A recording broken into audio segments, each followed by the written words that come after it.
Well, knowing CPR could be life-saving, that is why this morning we are shining a light on how important it is.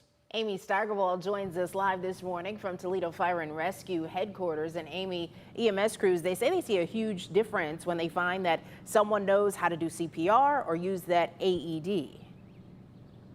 Tim and Tiffany, yeah, I spoke with Toledo Fire Chief Allison Armstrong, and she tells me that when their crews respond to those cardiac arrests and someone is already performing CPR or maybe has used an AED, the chance of that person's survival doubles and in some cases even triples. So definitely a big importance on those skills. It typically takes Toledo Fire, just to give you an idea, a couple of minutes to respond to a cardiac arrest depending on where they are. And while that may not seem like a long time, that time frame can really make or break an emergency situation like this.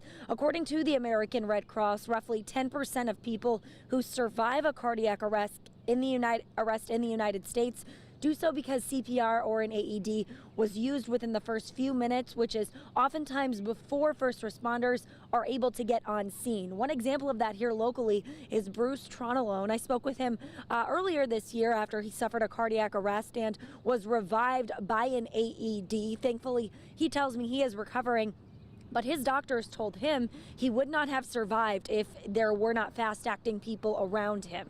Officials say this is just one example of how important these life skills can be, whether it's someone you know who needs help or even a stranger.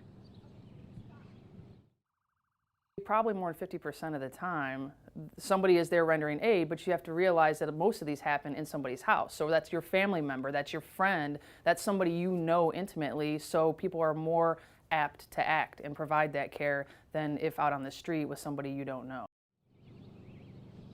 And on the heels of CPR AED Awareness Week, statistics from the Red Cross show roughly 2.3 million Americans took their CPR AED courses last year. 38,000 of those roughly were here in northern Ohio. Reporting live in downtown Toledo this morning, Amy Steigerwald for WTOL 11.